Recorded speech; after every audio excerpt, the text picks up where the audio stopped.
Assalamualaikum warahmatullahi wabarakatuh. Baiklah, saya akan menyampaikan tentang apa namanya paper saya atau tentang strategi bagaimana peningkatan kunjungan wisata religi pada masa COVID-19 melalui penggunaan pencarian online. Di sini lebih spesifik ke Google atau pencarian Google.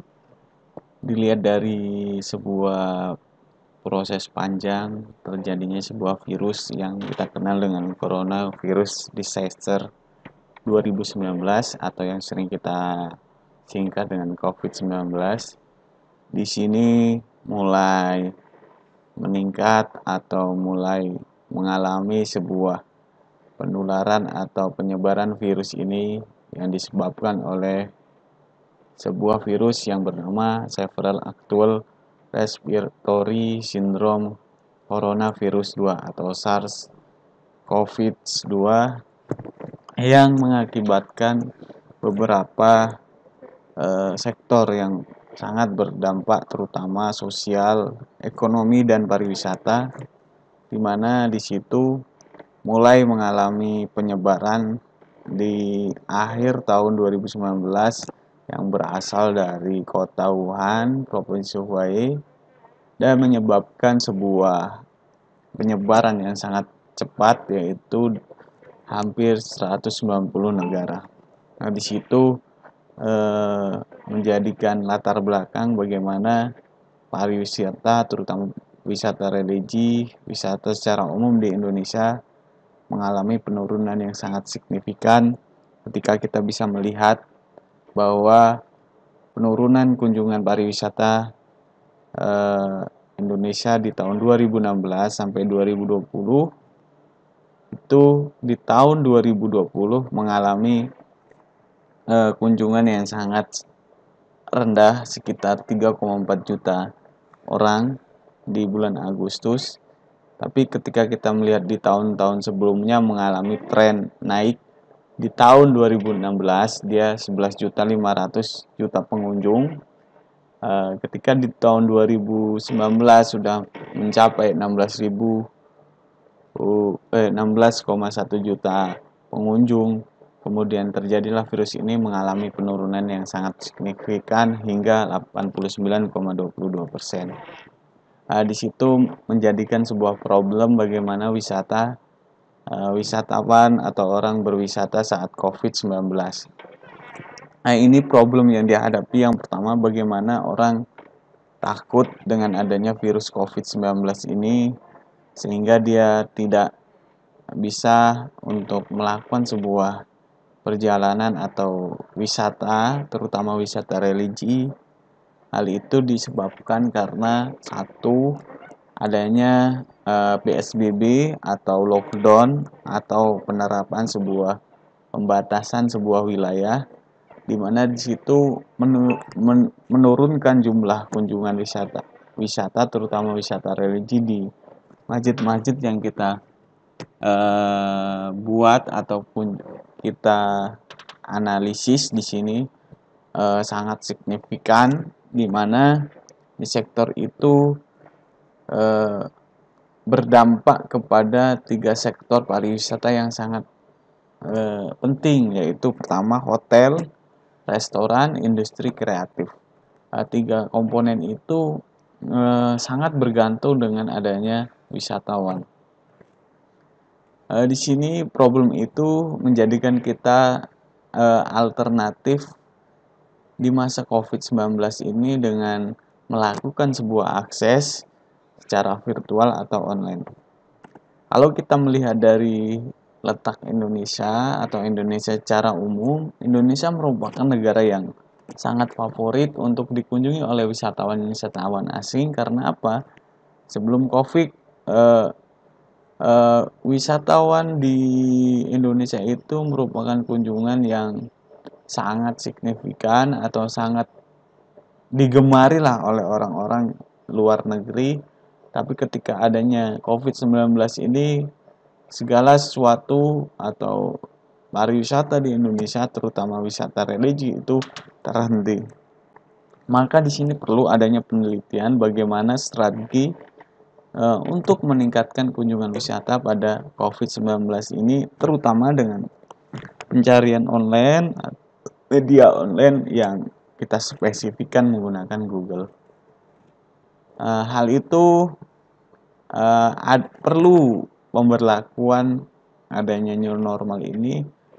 Wisata religi ini juga membludak atau meningkat untuk terjadi masyarakat untuk melakukan kunjungan atau berwisata karena adanya kebosanan atau kejenuhan, di mana di masa COVID ini mereka hanya di rumah dan hanya di kamar dan di lokasi-lokasi tertentu dan tidak bisa menikmati apa sih lokasi-lokasi yang kita inginkan. Di awal Juli ini juga mulai terjadinya pembukaan wisata-wisata dengan menerapkan protokol kesehatan. Terus media yang digunakan saat COVID-19 ini, apa sih kecenderungannya orang-orang melihat bahwa banyak orang cenderung menggunakan media yang bisa diakses di secara online atau terutama diakses dengan smartphone kita masing-masing atau HP-HP Android yang kita punya. Hal ini menyebabkan atau perlu bahwa kita membuat konten atau membuat sebuah virtual wisata di mana media-media yang sering dikunjungi di saat pandemi ini seperti YouTube, Instagram atau media sosial seperti Instagram, Twitter dan Facebook dan sebagainya. Nah, di situ orang melihat atau menginginkan sebuah hal baru di mana kita bisa menikmati secara virtual atau secara online. Nah, di sini dispesifikkan dengan pencarian Google. Karena apa? Orang biasanya menggunakan Google pencarian itu untuk mengetahui mana sih wisata yang menarik atau dikunjungi untuk COVID-19 ini gitu. Dan hal apa saja sih yang membuat kunjungan di masa pandemi ini harus meningkat dan menarik. Kalau kita melihat industri pariwisata itu ada 4 aspek yang saling berkaitan atau penting disupport, terutama ketika belum terjadinya COVID-19 itu kita sudah berkolaborasi dengan aspek itu yang menjadikan kunjungan wisata di Indonesia itu meningkat. Pertama yaitu aspek lokasi. Ketika lokasi sudah ditentukan, terutama lokasi-lokasi wisata religi di sini, kemudian kita harus disupport dengan transportasi. Transportasi bagaimana orang datang ke situ untuk mengaksesnya, menggunakan atau menikmati sebuah wisata yang ada di situ dengan sebuah bantuan atau hal yang bisa dikunjungi di sana. Ketika transportasi sudah itu, maka orang ketika berjalan-jalan pasti butuh konsumsi. Konsumsi itu makanan dan sebagainya. Setelah makanan terus butuh istirahat, namanya hotel. Nah, disinilah aspek ini sangat berkaitan dan tidak bisa dipisahkan. Dari analisis saya ini menggunakan metode kualitatif dengan pendekatan literatur review, bagaimana melihat pendapat orang-orang di berbagai media, berbagai statement atau jurnal yang ada di beberapa media. Kemudian dilakukan analisis dengan menggunakan data-data tersebut dengan dikombinasi dan dijadikan sebuah analisis dan disimpulkan. Kalau melihat wisata religi, kita maknai dengan bagaimana kita melakukan kegiatan wisata ke tempat yang memiliki sebuah nilai atau makna secara khusus, terutama seperti masjid sebagai pusat keagamaan, pusat sebagai peribadatan terutama orang muslim, yaitu bagaimana sholat, iktikaf, azan dan iqomah dan menikmati sebuah suguhan dari masjid tersebut dalam artian secara sejarah, secara filosofis itu penting karena apa? Itu sebagai wawasan dan pengetahuan yang kita butuhkan. Wisata religi ini merupakan kunjungan yang bukan hanya bersenang-senang dengan mencari hiburan, tetapi memperluas wawasan untuk menyaksikan bagaimana ayat-ayat Al-Quran yang tersebar di bumi atau diciptakan ini seperti mengunjungi tempat-tempat makam orang soleh atau orang-orang yang memiliki sebuah filosofi atau rohaniawan atau spiritual yang memiliki sebuah makna yang lebih mendalam. Kalau kita melihat bentuk wisata religi yang umum kita ketahui ada 3 hal. Bagaimana wisata religi itu, satu, kita melakukan wisata di bentuk berupa tempat ibadah atau tempat di mana orang melakukan sebuah ibadah. Nah, di sini biasanya tempat kunjungan pertama. Kedua, bagaimana makam yang memiliki nilai sejarah tinggi atau sakral seperti makam-makam raja, makam-makam wali songo yang sering kita kenal dengan ziarah wali songo. Nah, ini bagian dari bentuk wisata religi. Kemudian yang tidak kalah penting yang kita punya juga banyak di Indonesia yaitu candi sebagai unsur peninggalan sejarah atau purbakala yang kita punya banyak di Indonesia. Nah, dari beberapa hal ini ada bagaimana strategi untuk meningkatkan sebuah wisata religi. Yang pertama, bagaimana penyelenggaraan kegiatan rutin seperti tablik, kajian rutin, bakti sosial, pengajian mingguan, dan event harian di hari-hari besar itu dijadwalkan selama 1 tahun penuh untuk mengetahui atau melihat bahwa ini di masjid ini atau wisata religi ini menarik karena setiap hari ada kajian, ada bakti sosial, ada pemaparan tentang wisata religi yang ada di situ, terutama masjid. Kemudian yang kedua, promosi secara online. Promosi secara online ini sangat penting kita gunakan sebagai bagaimana kita mempromosikan karena ini fokus di Google pencarian, maka kita akan sebar di mana-mana seperti web, media sosial, dan koran atau berita. Setelah itu, bagaimana kita merencanakan infrastruktur yang terintegrasi dengan angkutan serta tempat wisata yang satu dengan yang lain tidak bisa terpisahkan. Keempat, bagaimana perencanaan fasilitas parkir dan sarana yang menunjukkan kunjungan wisata harus tertib, bersih, dan nyaman. Setelah itu harus disosialisasikan bagaimana kita menjaga lingkungan kita agar tetap bersih, tertib, dan nyaman agar masyarakat akan nyaman ketika akan berkunjung kembali di situ. Dan yang terakhir, bagaimana kita perlu melakukan badan pengelolaan atau wisata religi secara swadaya dengan pengembangan wisata religi dengan bentuk pengelolaan misalnya badan itu sendiri agar lebih spesifik dan penanganannya lebih detail.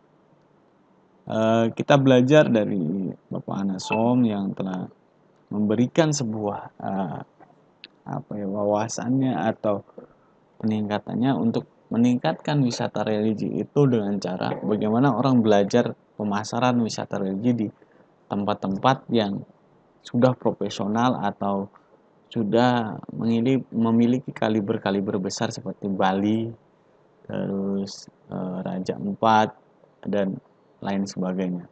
Terus yang kedua, bagaimana kita meningkatkan profesionalisme guiding atau pramu wisata yang akan memberikan pemahaman atau penjelasan tentang sejarah-sejarah secara mendetail. Yang ketiga, bagaimana melakukan iklan destinasi wisata, terutama wisata religi ini secara masif dan secara kreatif dan menarik. Karena ini penting karena apa? Kita itu sering tidak menarik atau tidak tahu, masjid itu apa sih sebenarnya? Terus yang menarik apa yang harus dikunjungi di sana dan filosofi yang ada di sana itu apa saja? Yang keempat, bagaimana perbaikan fasilitas di area wisata religi. Nah, ini yang sering menjadi kritik atau menjadi sebuah support yang sering belum terrealisasi di lingkungan kita. Bagaimana fasilitas area wisata itu harus dipenuhi, terutama misalnya parkir, terus kita orang berjualan biar secara tertib, dan bagaimana tiket masuknya atau bagaimana orang mengunjungi dari situ. Nah, itu penting karena apa? Untuk mengetahui atau kenyamanan bagaimana orang akan meningkat untuk berkunjung. Yang terakhir, bagaimana kerjasama yang saling menguntungkan antara pemerintah dan otoritas wisata religi itu sendiri. Nah, di sini pemerintah sebagai operator atau regulator memberikan sebuah pencerahan-pencerahan secara regulasinya seperti apa dan bagaimana alurnya secara jelas. Sedangkan otoritas wisata religi itu sendiri bagaimana mereka menjalankan atau melaksanakan sebuah wisata itu secara mendetail. Kalau kita melihat kunjungan masjid dari bulan November 2019 sampai September 2020, berdasarkan pencarian online itu mengalami secara signifikan itu penurunan di beberapa lokasi masjid. Hampir 50% mengalami penurunan karena pengaruh adanya COVID-19 ini secara langsung, tapi secara virtual ini mengalami tren baru atau peningkatan, terutama bagaimana kunjungan virtual itu mulai meningkat dan mulai terlihat meningkat di bulan-bulan Agustus atau September, di mana di situ mengalami peningkatan di beberapa masjid, misalnya Masjid Tegal, terus Masjid Demak. Itu di bulan-bulan Mei sudah mulai mengalami peningkatan, tapi adanya penurunan yang sangat banyak. Dari sini, apa saja sih strategi yang dilakukan untuk meningkatkan kunjungan wisata religi, terutama masjid ini? Menggunakan pencarian Google. Pertama, kita mengedukasi bagaimana membudayakan orang-orang yang akan berkunjung di itu dengan protokol kesehatan di lokasi wisata. Bagaimana protokol itu dilaksanakan secara detail, kompleks, dan menyeluruh. Kemudian yang kedua, bagaimana promosi wisata secara online ditingkatkan dengan sosial media marketing, di mana situ bisa berupa SEO, Google Ads, dan pemberian diskon secara menarik. Nah, itu penting karena apa? Akan menjadikan peningkatan sebuah kunjungan. Ketiga, yaitu pengelolaan kegiatan pariwisata antara stakeholder dan industri pelayanan terpadu seperti tourism, hospitality, traveling, industri, dan itu harus terintegrasi dengan pelayanan yang berkelanjutan, bukan hanya satu sistem saja tapi saling terintegrasi. Yang terakhir yaitu bagaimana teknologi wisata yang dikembangkan secara virtual itu memberikan pengalaman baru dalam berwisata, seperti virtual tour berupa virtual umroh, contoh yang dilakukan beberapa asosiasi penyelenggara haji dan umroh atau tour agency haji dan umroh itu membuat sebuah virtual umroh yang diatasnya. Hal itu bisa disimpulkan bahwa peningkatan kunjungan perlu dilakukan adanya satu, protokol kesehatan. Kedua, promosi secara online secara masif. Ketiga, bagaimana pengelolaan wisata yang saling sinergi antara pemerintah dan penyelenggara. Keempat, bagaimana teknologi wisata yang dikembangkan secara virtual itu bisa memberikan pengalaman baru kepada wisatawan untuk berkunjung. Mungkin itu dari saya, kurang lebihnya mohon maaf. Wassalamualaikum warahmatullahi wabarakatuh.